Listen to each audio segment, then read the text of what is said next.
guys can work. All right, so yesterday you started the quadratic formula. So guys, right now, you know 3 different ways to solve a quadratic equation. You can solve it by factoring, you can solve it by square roots, or you can solve it by the quadratic formula. The quadratic formula is the only way that will work every single time. Not all quadratics can be solved by factoring. Not all quadratics can be solved using square roots, but this works every time. All right? So if you take a quadratic equation and set it equal to 0 and solve, if we were to get x alone, we would be left with the statement that says x is equal to the opposite of b plus or minus the square root of b squared minus 4ac all divided by 2a. That is the quadratic formula. It will solve every quadratic. All right, we know that when we do solve all of these quadratic equations, we're going to get 2 answers. It's a degree 2 equation. There are 2 answers. But your answers kind of come in different forms.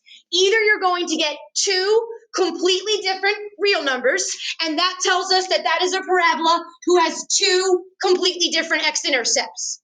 Maybe you end up solving the quadratic equation and you get the same real number twice. That is telling you that that is a parabola who only ends up having 1 x-intercept, and it happens to be the vertex of your parabola.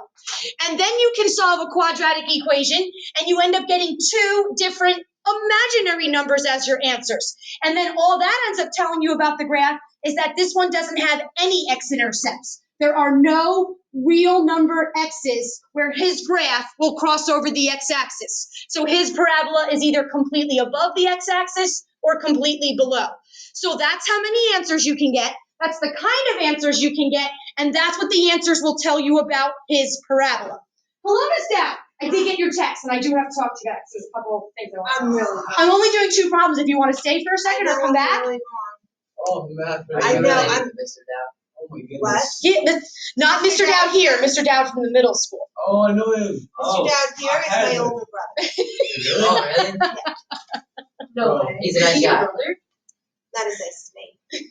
Oh my Yeah. God, the quadratic equation. Oh my God. They're loving the quadratic equations right now. Oh, about the Xavier, the negative boy. Yeah. Yeah. Are all the Dowds math teachers? Is there any other kind of teacher? Yeah. Not ones that matter, really, right? Oh, math. Tell that to Gilman. He might. Math is the worst subject. Oh my God. Darian, you started off so strong. This? No. No, Yeah. Chem I'm going to keep going, though, okay? What's wrong with it? Why don't they like it? So They say it got too hard. Yeah, this is Yeah, draining. like high school. Bro, I have a better grade in chemistry than I do in math. Me You too. must not be paying Dude, I have attention. a All right, I'll be 34. back. Yeah, come. I'm only doing 2 problems, and then I'm going to let them. I know, but your 2 problems last 40 No, minutes. this really won't. They won't let me. All right, so here we go. So that's what we know about the answers. Now, I mentioned this yesterday. I just want to make sure I put it in writing for you guys because sometimes this will come up in pre-calc, and I just feel better knowing that I at least talked about it with you guys. So I told you guys yesterday that this part of the quadratic formula, b squared minus 4ac, that's called the discriminant, and the discriminant can tell you what kind of answers you're going to get. So I just want to make sure you can do that, and then we'll just do our 2 examples. All right, so the discriminant of the quadratic formula is b squared minus 4ac, and it can be used to determine the nature of the roots, the nature of the answers.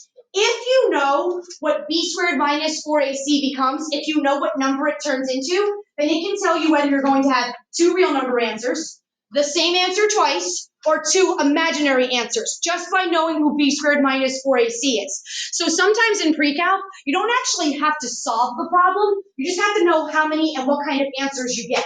So you just have to know, are there 2 real answers, are there 2 imaginary answers, or is it just 1 answer twice? So the discriminant can tell you that without you having to go through the entire solving process. All right? So the rules are, if you are going to have 2 different real number answers, 2 different x-intercepts, that's because the discriminant, b squared minus 4ac, became a number bigger than 0, which means he became a positive number.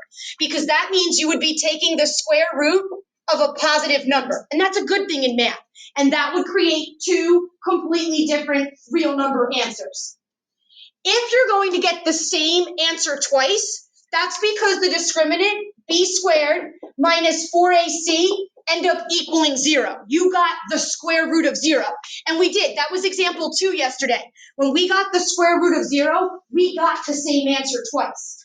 All right, and then last, if you're going to get 2 different imaginary numbers as your answers, that's because the discriminant became a number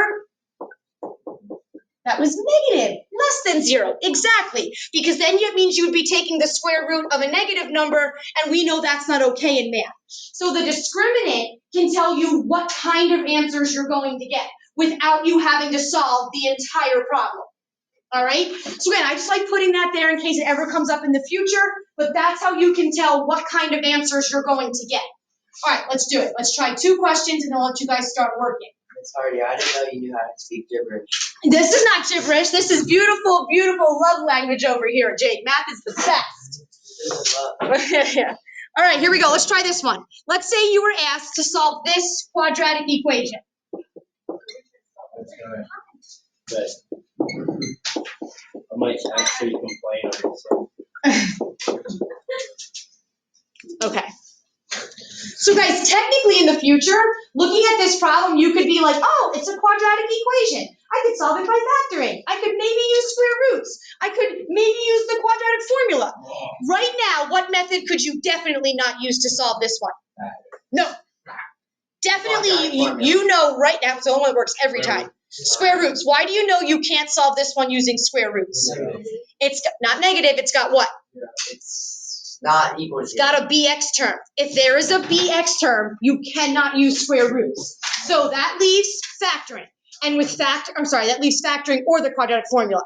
And with factoring and the quadratic formula, you have to get everything on one side set equal to 0. So let's at least do that. So let's get negative 3x squared canceled, and let's move it over here so that everything is on one side set equal to 0. So that's actually going to leave you with how many x squareds? 1x squared minus 10x stays the same, plus 20, and then it equals 0. Okay, nobody write this down, but just in the future, if you were asked to solve this quadratic equation and it looked like this, I hope your brain says, oh, I should factor that. I should totally factor that. But remember, factoring doesn't always work, but usually you find out pretty quickly that it doesn't factor. So if I saw this in the future, I would probably say we should solve this using factoring, or at least try. Don't write this down. Let me just show you. I would look for a GCF. It doesn't have one. I would start the factoring process by saying what and what have to go here to get me x squared. You could lock them in. Don't write this down. And then I know whatever numbers I put here have to multiply to who? 20. And then my rainbows have to multiply and add up to? Okay, negative 10. Guys, only numbers that multiply to 20, right? 1 and 20, 2 and 10, 4 and 5. 1 and 20. It doesn't matter. It's both x's. That's 1x and 20x. Are they ever going to negative 10? Ain't them. All right, that leaves 2 and 10. 2 and 10. 2x, 10x. Are they ever getting to negative 10? Nope. That leaves 4 and 5. 4x and 5x. Are they going to negative 10? So here is a quadratic equation that cannot be solved by factoring. You will never be able to find the numbers to do what you need them to do. So that means the only way to solve this quadratic is by the quadratic formula. It's the only option you have. All right, so let's try it. So in this problem, who is A? 1, because he's always the number in front of x squared. Who's B? Negative 10, because he's always the number in front of x. And who's C? 20, because that's always the constant at the end. All right, the quadratic formula says that x will equal the opposite of b plus or minus the square root of b squared minus 4 times a times c, all of it, the whole problem divided by 2 times a. All we got to do, well, I say it every day for 17 years. Well, at least for a chapter. All right, so here we go. X will be equal to, who is the opposite of b? Just 10. And then plus or minus the square root of, now you got to plug in b, who is, and you got to square it. So I told you guys to always put b in parentheses. I don't care if he's negative, positive, put him in parentheses. And then we're going to square it. Well, minus 4 times who's a? 1, and then times c, which is 20. And then all of that, the whole thing gets divided by 2 times a, which is 1. So hopefully you can do that. Just get everything in the right spot. I told you most of the work is going to come from the discriminant. Who does b squared minus 4ac become? So I asked you guys yesterday to leave the 10, the plus or minus, leave the square root. Don't worry about the square root yet. Just figure out who b squared minus 4ac becomes. Anybody know or plugged it in? Who did you get underneath that square root? 20. Beautiful. And guys, look. The discriminant became a positive number. That is telling you right away you're going to get two different real number answers as this answer. You're going to get two real number answers. The discriminant is positive. All right, and then it's divided by 2. All right, that is the answer. So now what happens next is how you simplify your answer. The first thing you go to is right to the square root. Let's figure out the square root. Let's see if we can take it. Let's see if we can simplify it, or whether we have to leave it as the square root of 20. So guys, can you take the square root of 20 and get a whole number answer? No, but can you simplify the square root of 20? So you have to do that. So I just take it off to the side and I do it. Some of you might already know off the top of your head who it simplifies to. We've simplified enough where you might already have an idea. Who is the number you can take a square root of that divides evenly into 20? 4 times the square root of who's left over? 5. And then what is the square root of 4? 2, and then the square root of 5 stays as our simplified square root. So that's who has to take his place. So now we're being told that x will be equal to 10 plus or minus 2 times the square root of 5 divided by 2. All right, now, the radical is simplified. Now we got to worry about our fractions, our actual division. So guys, you see this 10 being divided by 2. You see this 2 being divided by 2. We have to simplify that. If this was, let's say for giggles, just for giggles, say this was 5 and say this was 3. Does 5 divide by 2 or reduce? No. Does 3 divide by 2 or reduce? No. So in that case, that's a final answer. That is not going to simplify any more than what we've already done. But unfortunately for us, those are not the numbers in this problem. It's 10 and 2. And I definitely see some simplification. Yes? The 2's cancel out. Okay, they are going to, but here's the thing. I don't want you to cancel it yet, because if you cancel it now, you're going to be like, oh, it's 10 plus or minus the square root of 5. But this isn't the only thing being divided by 2. This entire numerator is being divided by 2. So I want you guys to do this. Do what I showed you yesterday. I want you to split it into 2 separate fractions. I want you to take 10 and write him over his own denominator of 2. And then plus or minus. Now I want you to take 2 times the square root of 5 and divide him by his own 2. And I showed you guys yesterday that that is allowed. It will not affect the answer. And now we're going to handle each fraction by itself. So what is 10 divided by 2? 5. And then plus or minus. Now, what is, because we'll never be able to get to the 5. He's stuck under a square root. But 2 divided by 2 is what? It's 1. So now that is 1 times the square root of 5. Now, you technically don't need the 1 in front, but I already checked. Delta Math is not going to mark you wrong. So now your simplified 2 final real number answers is when x is equal to 5 plus the square root of 5, and then when 5 is minus the square root of 5. And they're just ugly decimals, so we leave them as their exact simplified answers. And this is exactly what you would type into Delta Math. All right? So if there's going to be anything that simplifies, I would just, split them. Get 2 separate fractions and handle the reducing one at a time.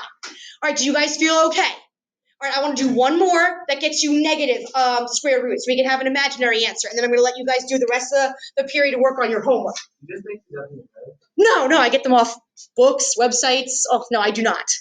All right, last one. If someone asks you to do it on the script and answer a quadratic equation with a quadratic formula, you just remember it and just start. Yeah. Trust me, if you did it as much as I did, you'd memorize it too. This is my job to know it. But we don't, so we're all going to fail the test. No, you're not, because I'm teaching you. No, Miss Hardy, it's not you, it's just this. I know, but at the same time, it's not the worst thing I'm going to ask you to do. There's going to be worse. Yeah. There's no real words. Yeah. But you know Xavier, right? Right. I told him about Xavier. They went to the party. And he couldn't decide. I need Drew. Yeah, true. But he pulled that chick. I need Drew ASAP. So you know it. You got it. All right, here we go. Last one. Now, can I just say this? Everything is on one side set equal to 0, right? That's great. That's good for us. However, the -6 in front of the x squared literally makes my neck hurt. When we go to factor, I already told you guys I don't like the number in front of x squared to be negative. So we would look for a GCF, and we would take it out with the GCF or as the GCF. The beautiful part about the quadratic formula is it don't matter. It can be negative. It doesn't have to come out. But if anybody was bothered by it, guys, you are allowed to factor a GCF out. In this case, it doesn't have one. Don't write this down.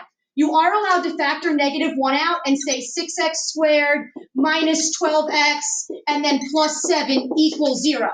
And then you could use this as A, this as B, and this as C, and we're all going to get the same answer in the end. So if anybody looked at it and they're like, oh, I don't know if I want A to be a negative number because you're not used to it, you are allowed to do that and use the new numbers as A, B, and C.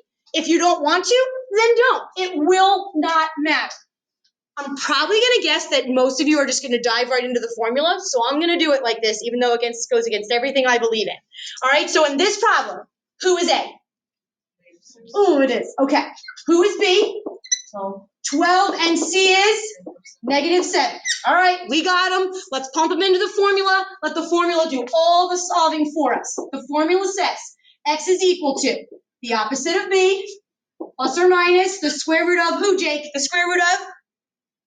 4AC. B squared minus 4AC. I'll take it. All divided by 2A. Perfect. All right, plug them in.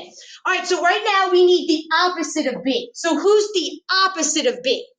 -12, because we wrote down 12, plus or minus the square root of, now you got to plug in B. Who's B? 12, but I've always asked you to put it in parentheses, whether he's positive or negative, and square it. Then we're going to subtract 4 times who? A is, come on, stay with me. -6 times C, which is -7. And then all of it, the entire thing is divided by 2 times -6. All right, because -6 is A.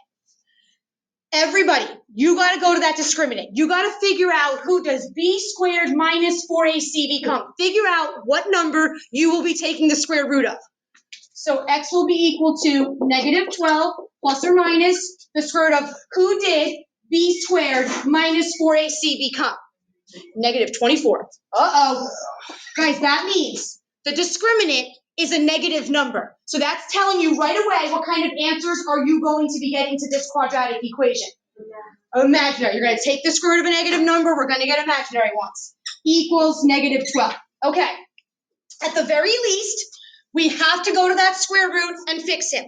So everybody take the square root of -24 off to the side and let's see what we can do with him.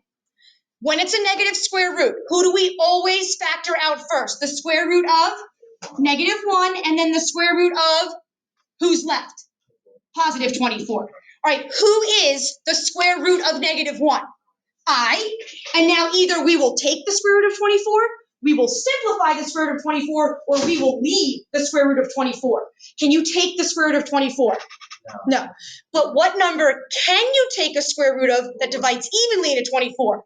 So we're going to break it up into the square root of 4 times the square root of who's left over? 6. And then it will be I times who is the square root of 4? 2, he's free. And then the square root of 6 stays as our simplified square root. And now on the outside, who's I times 2? 2I. And then times the square root of 6. So that needs to go in his place. So, go ahead. Wow. You're right? Okay. So now we're going to have x equals -12 plus or minus 2 times I times the square root of 6, all divided by -12. So we simplified our square root. Now all we have to worry about is simplifying our fractions. So guys, you see this? -12, -12, 2, -12. Does that look like things are going to reduce? Yeah, so that's going to be worth splitting.